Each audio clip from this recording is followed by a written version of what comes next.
오랜만에 사내교회 교우들을 만나게 되니 마치 고향에 돌아온 것 같이 기쁘고 감사합니다.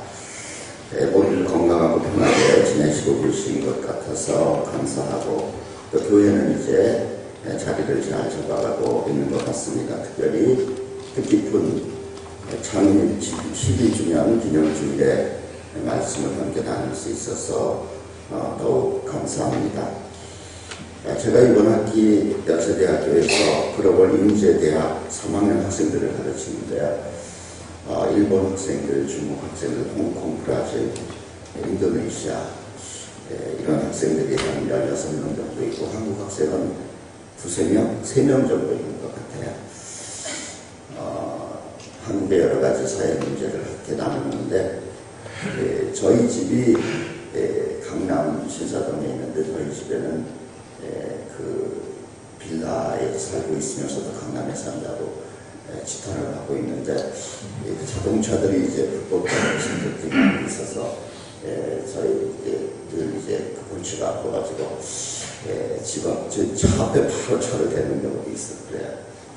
그래서 우리 학생들한테 이런 경우에 어떻게 해결하느냐 이렇게 물어봤더니, 홍콩에서는요, 쫓아나가서 소리를 지르고 야단치고 경찰을 부르는데요. 그러면서 이제 물게 물게 한다는 것이죠. 그리고 한국 학생들은 어떻게 하냐는데, 한국 학생들은 당연히 쫓아나가서 소리를 지르고 야단치고 내쫓는데, 그래도 경찰을 부르지 않는다, 그렇게 얘기를 하고요. 일본 사람들은 어떻게 하느냐 그랬더니, 바깥에 나가서 안녕하세요 그리고 인사하고, 더 멀리 나가서 안 보이는 데서 경찰서에 전화해가지고 벌금을 물게 한다, 그러는 거예요.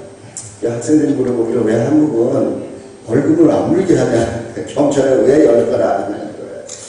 그래서 제가 대답을 분석해서, 한국 사람들이 이웃지정이라고 하는 걸 굉장히 중요하게 생각하고, 또 이게 벌금을 물려봐야 벌금이 조금이기 때문에 별 소용도 없고 괜히 이웃하고 아주 그냥 암수고치게 돼서 기본적인 인간관계를 유지하기 위해서는 끝까지 이렇게 하지는 않는다. 그랬더니 아이들이 그 정의라는 게 뭐냐 이렇게 얘기를 또 보는데, 이거에 대한 걸 좀 설명을 잘 해야 되는데 잘 못하고 있습니다.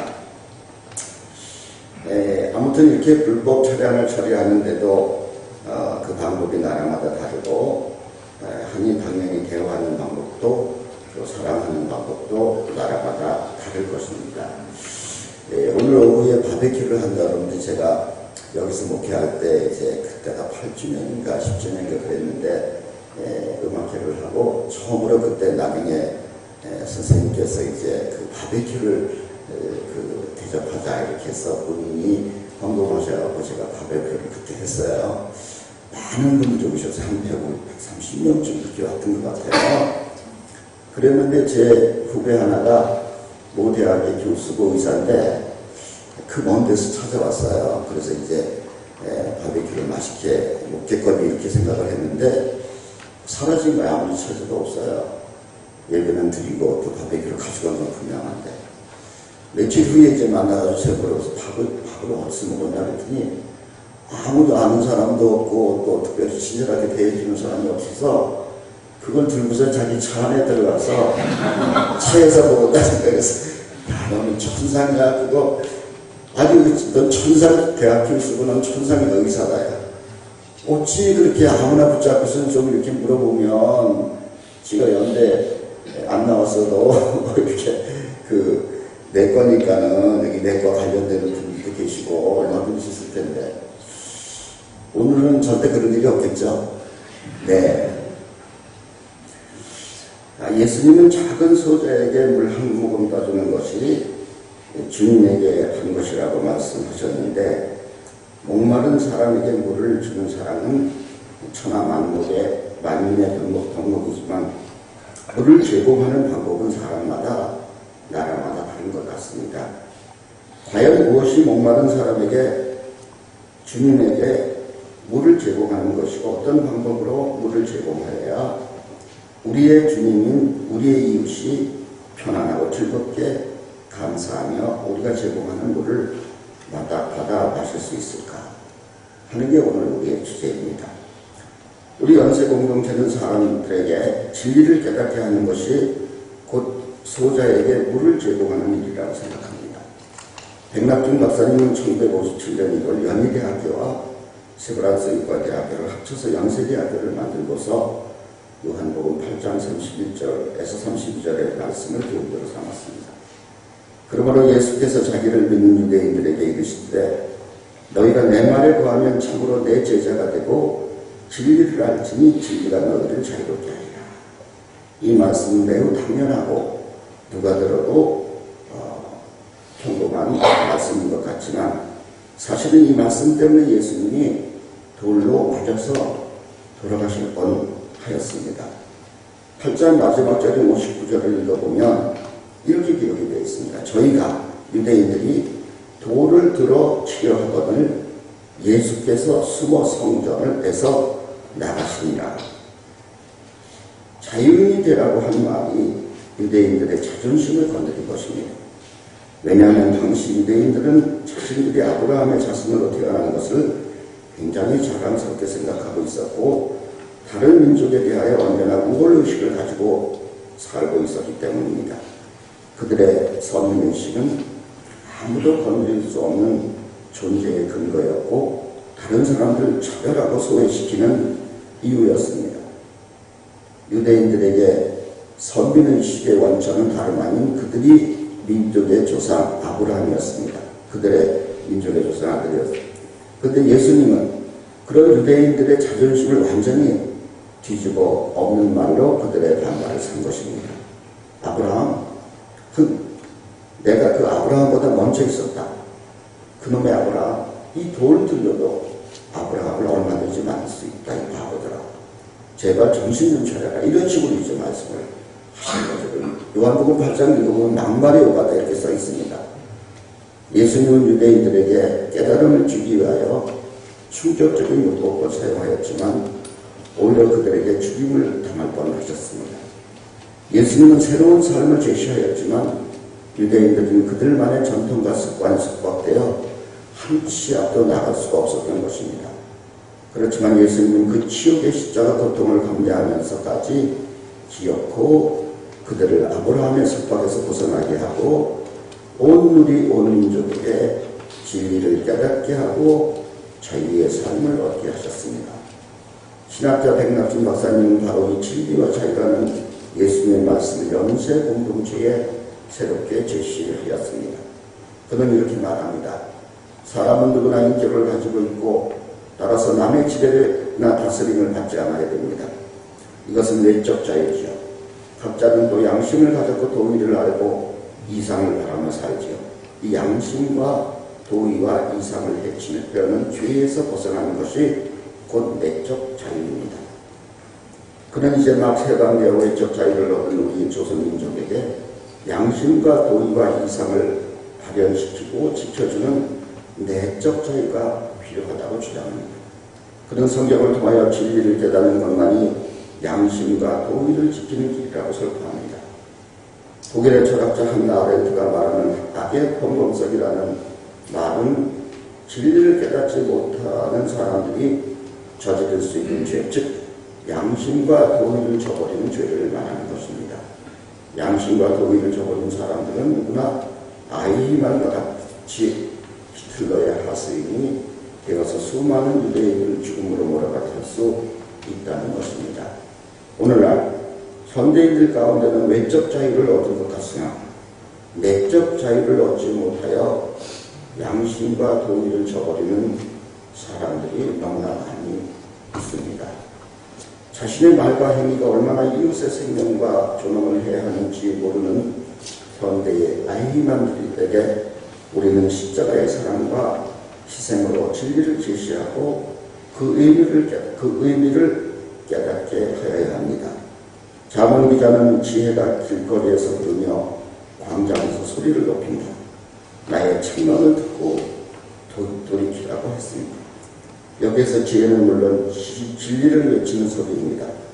그 소리는 옛날 유대인들에게 화를 불러일으켰던 것처럼 책망으로 들릴 것이지만 모든 사람에게 생명을 주는 구원의 야팔 소리입니다. 제가 요즘 연희전문학교 초기 역사에 대해서 관심을 가지고 자료를 찾아보고 있는데요. 초대이사들 가운데 일본인이 2명 있습니다. 연세대학교 백명사라고 하는 책을 읽어보면 조선 총독부가 연희전문학교를 컨트롤, 지배하기 위해서 일본인 2명을 이사를 넣었다. 이렇게 쓰고 있습니다. 도대체 그 근거가 무엇인지 알 수가 없는데요. 제 조사에 의하면 오히려 언더우드와 에디슨이 일본인의 독실한 크리스천들 가운데 2명을 찾아서 대학을 설립하는데 크게 도움을 받았습니다. 한 사람은 사카이데 나름이라는 인물인데 경성교회 장로였고 총독부의 토목국 공무과장이었습니다. 당시 동정대를 나온 유명한 토목 설계가로 인천함과 오사카함을 설계한 사람입니다. 에디슨이 학생 91명 연전을 위하여 30만 평의 땅을 사게 해달라고 부탁하였습니다. 또 한 사람은 그런데 이 사카이데 나루미가 에디슨의 부탁을 받고 30만 평을 사게 해줬어요. 아마 처음에는 미쳤냐 그랬을지 몰라요. 학생 91명인데 30만 평을 사게 해달래요. 만 평이나 2만 평도 아니고. 근데 그걸 에디슨의 편지를 읽어보면 이렇게 말하고 있습니다. 이 30만 평은 지금의 학생들만을 위한 게 아니고 앞으로 100년 후에 수천 명, 수만 명의 학생들을 위해서 우리가 확보해야 할 아주 필수 불가결한 이런 교재입니다. 그러니 제가 사게 해주세요. 그렇게 얘기를 했는데 사카이데 나루미가 그걸 사게 해줬다고 하는 것입니다. 그러나 우리는 그의 이름도 기억하지 못하고 있습니다. 또 한 사람은 역시 경성교회 장로이며 일본 YMCA를 만든 와다나베 도우라고 하는 사람이고 당시의 고등도가 원장입니다. 와다나베는 신앙적 양심을 가지고 그야말로 목마른 소자에게 생수를 제공하고자 노력한 크리스천이라고 저는 생각하고 있습니다. 그는 3.1운동이 일어났을 때 최고법원자로서 대법원이 없었으니까 고등법원이 최고법원이었는데 내란죄로 기소된 독립운동가들을 재판하게 되었습니다. 와다나베 재판장은 8번의 예심을 거쳐서 최종적으로 이들에게 내란죄는 성립되지 아니한다 라고 하여 무죄를 선언하였습니다. 그리고 경성지방법원으로 돌려보냈습니다. 그는 1920년 3월 22일 다음과 같이 결정하였습니다. 내란죄는 정부를 정복하거나 또는 국토를 탈취하며 기타 국가의 법규를 문란케 할 목적으로 하여 폭동을 일으킴으로써 정리 등으로 폭동을 일으키는 일이 있다고 하더라도 위에서 서술한 목적을 달성한 수단으로 행한 것이 아닐 때에는 내란죄는 구성할 수 없다. 그런데 앞에서 든 피고인들의 행위는 조선인으로서의 조선 독립의 희망이 지극함을 세상에 알리는 수단으로서 행한 것에 불과하다. 지금이나 예전이나 판사님들이 쓰는 글은 되게 길고 복잡한 것 같아요. 언더우드는 사망하기 전 조선 기독교대학을 만들 때 에디슨에게 와다나베를 소개하여 정관을 만드는 데 도움을 받으라고 했습니다. 와다나베는 이미 그보다 10여 년 전에 일본의 메이지 학원대학의 설립이사로서 메이지 학원대학의 정관을 만드는 경험이 있었습니다. 아마도 해프건 교장이 언더우드에게 와다나베 판사를 소개하여서 한국에서 조선에서 대학 설립을 돕게 한 것 같습니다. 언더우드는 와다나베에게 정관에 반드시 다음 2가지를 넣어달라고 부탁했습니다. 첫째는 대학법인은 반드시 기독교 신앙의 바탕을 둔 교육기관이 되어야 한다고 하는 내용을 넣어야 되고, 둘째는 대학법인이 운영하는 기관의 교장과 교사, 모든 구성원들은 건전한 신앙이 나야 한다는 것입니다. 와다나베는 최종안에서 이 2조항을 앞에 놓고 이들 조항들은 어떤 경우에도 수정할 수 없다는 문구를 마지막 조항에 명시하였습니다. 그러면서 이 2 정체성 조항을 수정한다는 것은 곧 대학을 해산한다는 것이라고 설명했습니다. 오늘날에도 우리 연세대학교 정관에는 이 2 조항과 또 수정 불가 조항이 존재하고 있습니다. 그러나 여전히 이사들 가운데는 크리스찬이라고 얘기하기 곤란한 사람들이 다수 포진되어 있어서 이 조항을 왜곡시키고 있습니다.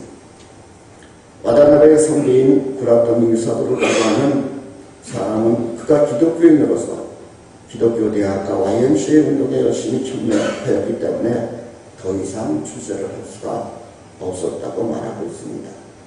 일본으로 돌아간 후에는 자신에게 세례를 준 우에무라 마사이사 목사님의 요청에 따라서 대만 독립운동가들을 돕고 그들이 기소되자 변호를 맡아주었습니다. 그의 변론이 있도라고 하는 사람이 쓴 대만이라고 하는 책이 기록되어 있는데 참으로 읽어보면 감동적입니다. 이 사람이 정말 일본의 국회의원인가 하는 생각이 들 정도입니다. 난세의 기독교인으로 사는 일은 참으로 어려운 일입니다.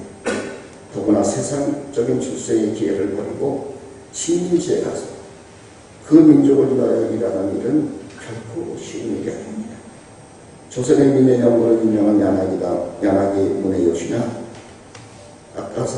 아사카와 타쿠기의 일기를 읽어보니까는 이들이 조선에 올 때마다 이 와다나베 판사의 집에서 기도하면서 거기서 대접을 받았다고 기록하고 있습니다. 그리고 부인이 다츠코라고 하는 부인인데 일본 전국의 기독교 부인의 회장도 했지만은 경성교회에서 부목사라고 하는 그런 별명을 불릴 만큼 교회 봉사를 열심히 했다고 기록되어 있습니다. 저는 와다나베는 난세의 신앙적 양심을 지키려고 노력하고 말씀을 따라 어려움을 당하는 사람들에게 물 한 번 더 주기 위해서 쓴 사람이라고 생각합니다. 오늘날도 우리 크리스천들이 신앙적 양심을 지키고 표현하며 사는 일은 결코 쉬운 일이 아닙니다. 교회 안에서는 마음껏 우리가 말씀과 은총, 신앙과 은혜를 말할 수 있지만 사회나 직장에서는 익명의 크리스천처럼 행동할 수밖에 없는 경우도 종종 있습니다. 잘못하면 비기독교인들에게 오해를 받거나 조롱을 받을 수도 있기 때문에 정말 뱀같이 지혜롭게 살아야 할 때도 있습니다. 그러나 와다나베 판사는 성령의 능력을 힘입지 않으면 직장에서 신앙적 가치관을 지키고 주님의 명령을 실천하는 일은 참으로 어렵다고 고백합니다. 다행히 우리는 그때보다 훨씬 더 좋은 조건에서 살아가고 있습니다.